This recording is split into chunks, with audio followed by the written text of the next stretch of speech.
Hello everybody and welcome back. So I had someone ask me for a little more clarification after watching my last video. Apparently I did a bang up job.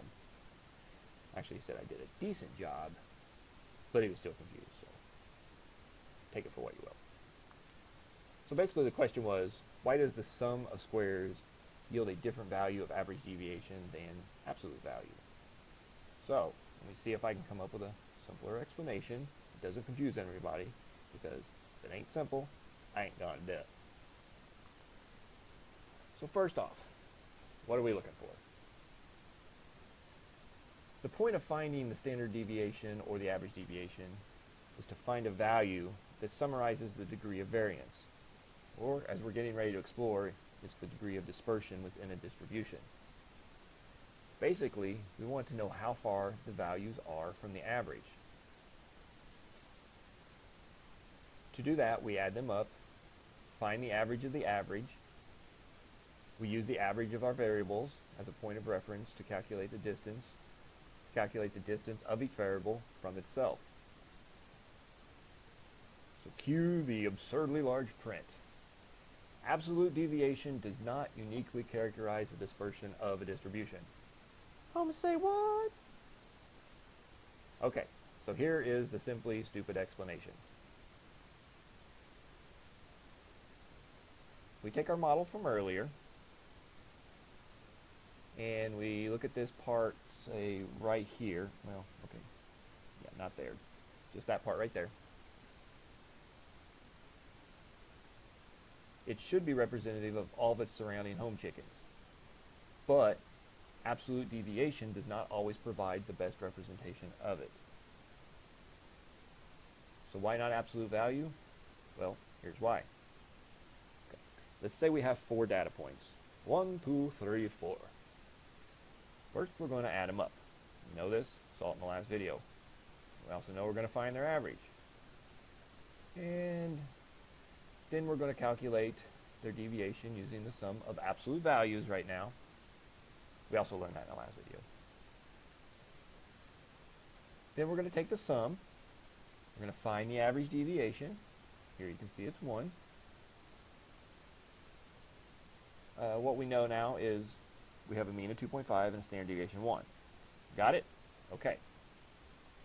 Let's say we have 4 other points. This time our 4 points are 0.5, 2.5, another 2.5, and 4.5. Once again, we're going to add them up. We're going to find their average. Then we're going to calculate their deviation using, again, the sum of absolute values that we learned in the last video. We're going to take that sum, find the average deviation. Again, it's 1. And we're going to look and see that we have 2 different problems using absolute deviation, 4 points apiece. Both of them have a mean 2.5, standard deviation of 1. Okay? Not a lot of difference in the numbers, right? But as you can see, there is a clear difference between the distribution here between the points and the distribution here between the points. It's a little bigger. Okay, so let's take a look-see at the standard deviation. Once again, we have our data set, our 4 points, 1, 2, 3, and 4. Add them up, find the average, and we're going to calculate the squares, sum them up, and we're going to get our standard deviation. This time, you can see we have a mean of 2.5, just like the last, but using sum of squares, our standard deviation now is a 1.25 instead of 1. So let's take our number set again, just like the last time, 0.5, 2.5, 2.5, 4.5. Okay, we're going to add them up, find the average, we're going to calculate their squares, sum them up, and we're going to get the standard deviation. Okay, this time, again, staying with the mean of 2.5, but we have a standard deviation of 2. Now, you can see that this tends to be a little more representative of the spread or dispersion of our data points. because we have a standard deviation of 1.25 here compared to 3. And then over here, we have the 4 and 2, okay? So we have an increase in our standard deviation and an increase in our dispersion.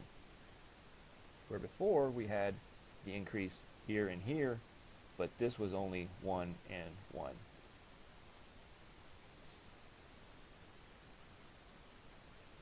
So real quick, there's another confusing concept that I want to go over that I think a lot of statistical newbies have a problem with, and that's why the hell do we use the mean in the first place? Well, what do you see here? Okay, a blank page. Thank you, Susie. All right, cotton balls in a snowstorm.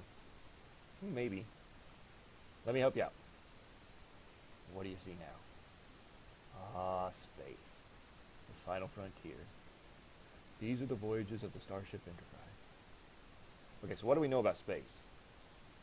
All right, what do we assume we know about space?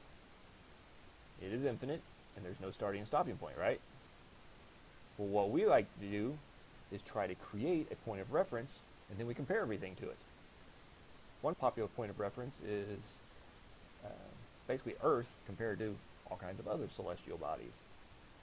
Here we can see Earth compared to the Sun, or you can see Earth compared to Saturn, or sometimes you'll see it compared to other smaller planets.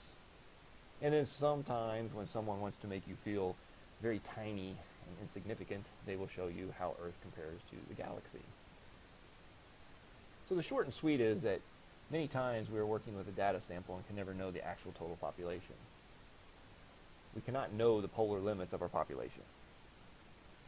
But what we do know is that when math geeks unite, they come up with theories and models that we can use to work around these problems. One such concept is the idea of a normal distribution. As the sample grows, we've noticed it tends to approximate a normal distribution. This distribution model is often referred to as the bell curve. A normal distribution is a frequency distribution. It just has special characteristics. For one, it is bell-shaped, as you can see here. Dun-dun. Handy dandy little bell. It is symmetrical, so if you were to draw a line down the middle, and that is not a symmetrical line, but you would see that the left side and the right side should be about mirror image of each other. It'll use the mean, the median, the mode at the center, depending on what you want to use. And it is unimodal, which means there is only one hump right here, which means there's only one series of high frequency numbers instead of having multiple high numbers. And again, the majority of the values will be clustered around the center, which is our mean here, and you're going to see more values here than you will out here in the edges. And let's see. I think using height is an easy way to understand why they cluster around the center. Let's think about the average height of an American male, which is approximately about 5'10". How many men do you know around that height? I'm not really sure what the standard deviation for this measure is, but I'm going to call it 3 inches. So, here's our mean of 5'10". How many men, or American men, do you know that are, let's say, between the heights of 5'7" and 6'1"? That would be one standard deviation above and below the average height. One standard deviation, remember, one standard deviation is equal to 3 inches. So we have between here and here 3 inches, and between here and here 3 inches, or one standard deviation. Or we could think about American men who are 2 standard deviations either above or below the average. In that case, we got 2 standard deviations of 3, which would be 2 times 3 equals 6. So you got 3 and another 3 here. 3 and another 3 below. Again, it's one standard deviation, which makes 2 standard deviations, I should say. 1, 2. and you can see uh, a man who is 6'4" is 2 standard deviations or 6 inches above the mean, and a man who is 5'4" is 2 standard deviations below the mean, or 5'4". Or you could even do it for 3 standard deviations, which would be 9 inches above, 9 inches below, and that would make him about 6'7" or a large 5'1". Okay. So, why is this? Stupidly simple explanation, because you know that's what I do best. It's because our data dictates the mean. So basically, we're starting in the middle because that's where the majority is. Because when we add up a group and we take it in half, we're going down to in the middle, which happens to be where the most people are going to be. Because if you think about heights, the average height being 5'10", I guarantee you know a lot more people that are 5'10" than they're 7 feet, 8 feet, or 9 feet tall. Same way, or 5 foot, or 4 foot, or 3 foot tall. So the closer you get to that mean, the more you're going to recognize or see more of. So basically, if the majority of American men measured 6'8", you would notice that our mean height would be much larger. So it wouldn't be 5'10", it's probably going to be more in the range of maybe 6'2" or something like that. And the more frequent a number appears, the more times it will be factored into figuring the mean. And then the mean then becomes that number, or at least close to that number. In this example, there are more tall dudes, so the average height will be taller. So this one right here, you can see that we have 5 tall dudes and 2 little shorties here. And because of this, we can assume that the average height is going to be closer up here. And then over here, we have these small dudes here and 1 tall guy. Well, our average height is probably going to be closer to down here. We're going to see why that is here in a minute. While this dude and this dude may average out to be about 5 feet tall. Let's see, and him being, let's say, about 10 feet tall, and this little guy about 2 feet tall. We know 10 plus 2 is 12, and the average here would be about 6 feet tall. So what if we drop in 5 more shorties? Now we have these 5 here, plus this 1, so we have 6 shorties here, and 1 tall dude. And we know the shorties are about 2 feet tall apiece, and the tall guy is still 10 feet tall. Well, if we add all those up, we get a total height of about 22 feet. And then we divide it by, we got 5, 6, 7 people. And we notice we come up with an average height of about 3.14 feet. So with these guys factored in, they bring the height down to about 3.14. So what happens if 5 more dudes show up? Now we have about 11 shorties and a biggie, total of 12 people. Well, their combined height's about 32 feet, but when we divide it down, now their total height has shrank to about 2.66 feet. And oh my gosh, another 5 people show up. 16 shorties in all, and a tall drink of water standing in the corner. Now we have about 17 people compared to a combined height of about 44, and now their average has come down to about 2.59. And great, the word is out, and there's a party going on in here. So the house is rocking with 91 shorties and 1 abnormally large man in the corner. They have a combined height of 192 feet. Okay, their average height has dropped to 2.09 feet.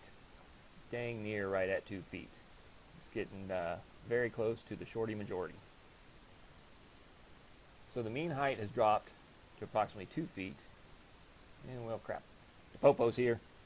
Now I have to explain to the nice police officer that I couldn't have possibly been throwing a party. He can see for himself. There's no one in here but me and my abnormally large friend. I don't know. What do you mean, officer? Oh, the 100 empty beer cans standing behind me. Well, I guess I'm an alcoholic. I have a problem. Actually, the story did happen to me. It happened to you, but I had to stand there and explain it when all my friends went out the back door, and they were, well, it was funny because they actually ran for miles. A couple of them did. Idiots. What do you say?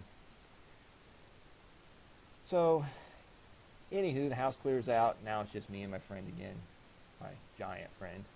And while I was feeling pretty good with all my shorties around, once they cleared out, the averages went back up, and now average is 6 feet, and I'm feeling pretty short again, and my 2 feet being 4 feet under the average.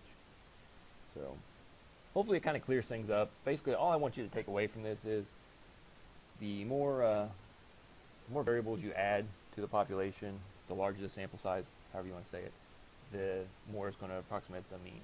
So hopefully that clears a few things up. Until my next video, be kind to strangers, have your pets spayed or neutered, don't eat yellow snow. You can think about it, but don't you do it.